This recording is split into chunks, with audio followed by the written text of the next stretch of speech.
Bonjour à toutes et à tous, j'espère que vous allez très bien. On se retrouve aujourd'hui pour une petite vidéo sur la chaîne Le Mouvement, une vidéo dans laquelle je ne vais pas vous présenter physiquement en tout cas de montres, mais dont je vais vous parler d'une actualité, d'une sortie horlogère, puisque Baltic vient d'annoncer sur son site internet la sortie de 4 modèles.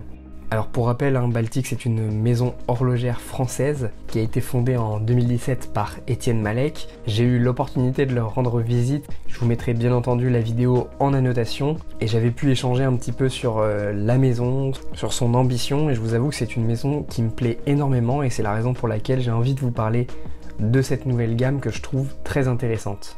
Donc il s'agit de la collection Hermetic Tourer, c'est une collection très tool watch, clairement une montre du quotidien et c'est ce qui est assez intéressant. C'est une montre très polyvalente, vous allez le voir dans les caractéristiques, avec un boîtier déjà de 37 mm. Donc ça c'est assez fidèle à Baltic qui propose des montres avec un style rétro. Et on sait que les montres rétro ont tendance à avoir des diamètres beaucoup plus petits que ce que peuvent proposer les manufactures aujourd'hui. Donc on a ce boîtier de 37 mm de diamètre en acier inoxydable. On a un verre saphir double dôme, vous le voyez, qui donne beaucoup de profondeur au cadran, qui donne beaucoup de profondeur à la montre. Malgré tout, on est sur une montre tout de même assez fine, avec seulement 10,8 mm d'épaisseur. Ce sont des dimensions tout à fait intéressantes et selon moi, quasi parfaite pour une montre qui peut vous accompagner au quotidien, qui sait à la fois se faire discrète et en même temps qui est très confortable. Une spécificité sur ce modèle, eh bien c'est la couronne, qui est une couronne intégrée, qui va bien entendu offrir un peu de confort quand vous la portez, puisque vous n'aurez pas la couronne qui vient buter sur votre poignet, sur votre montre, que vous la portiez à gauche comme à droite. Enfin sur les finitions du boîtier, on a un brossé horizontal le long de la carrure et qui est circulaire sur les cornes et la lunette est polie. Concernant le cadran en tant que tel, vous le voyez, c'est un cadran qui est tout à fait simple, sobre, assez épuré. Malgré tout, on a des petits détails soigneusement pensés. On a donc les chiffres 12, 3, 6 et 9 qui sont indiqués en arabe et des index pour le reste. Les index, justement, ils sont munis de Super Luminova, ce qui vous permettra d'observer la montre même dans l'obscurité. On a un chemin de fer qui vient donner plus de précision à la montre et qui permet à l'aiguille des secondes, vous le voyez, eh bien, de parcourir le cadran avec élégance. On a sur cette même trotteuse un petit rond qui vient rappeler ceux présents sur le cadran au niveau des chiffres arabes.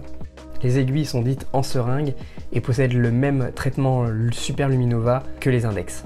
C'est un cadran très sobre avec le logo Baltic à midi et l'inscription de la collection à 6 heures, hermétique, avec l'étanchéité qui est précisée, donc 150 mètres. Concernant le mouvement, Baltic propose ici un calibre 90-39, donc c'est un mouvement à remontage automatique de 42 heures de réserve de marche, développé par la manufacture japonaise Miyota. Donc c'est un mouvement qui est robuste et fiable et qui permet à cette Baltic hermétique une certaine précision.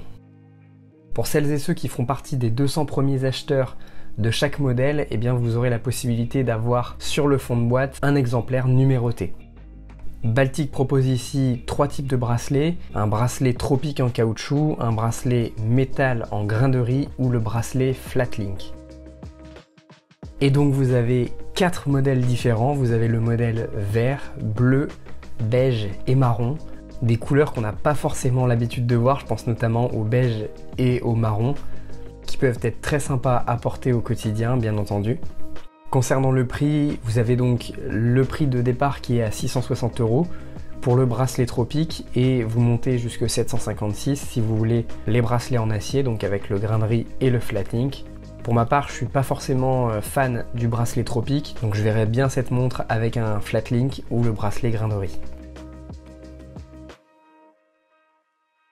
Mon avis sur ce modèle, c'est un modèle qui réussit selon moi de la part de Baltic. J'ai pas encore l'opportunité de la tester, mais d'ores et déjà, avec les photos, les illustrations qu'on peut voir que la marque a pu proposer, on a un modèle qui est vraiment très très sympa, avec des couleurs qui changent un petit peu, des tonalités qui changent. On reprend les codes qu'on connaît chez Baltic, et puis on vient y ajouter certains éléments pour faire de cette montre une véritable montre du quotidien, une véritable tool watch avec une grande lisibilité, un confort évidemment optimal avec un modèle aux dimensions très intéressantes et bien entendu un mouvement de manufacture Miyota qui sera assez fiable. Voilà pour la présentation technique. Je ne sais pas ce que vous pensez de votre côté de ce modèle, n'hésitez pas à me le dire dans les commentaires. Pour ma part, je trouve les montres très sympas pour les raisons que je viens de vous citer, même si dans cette gamme de prix, je préfère me tourner largement vers la Baltic MR01. Bien entendu, n'a pas la même fonctionnalité, n'a pas le même mouvement et n'aura pas la même vocation à être autour de votre poignet tous les jours. Voilà, je suis assez impatient de pouvoir tester ce modèle en vrai, de pouvoir l'avoir autour du poignet et voir ce qu'elle vaut vraiment. Encore une fois, n'hésitez pas à me dire ce que vous pensez de ces modèles de Baltic. Pour finir, je trouve ça assez intéressant ce que propose Baltic en ce moment, avec des collections qui sont assez variées et qui permettent de toucher pas mal d'amateurs d'horlogerie dans des gammes de prix qui sont assez différentes, tout en gardant bien entendu les codes et l'essence de ce qui fait cette maison horlogère française. Merci d'avoir suivi cette vidéo jusqu'à son terme. On se retrouve très rapidement sur la chaîne Le Mouvement.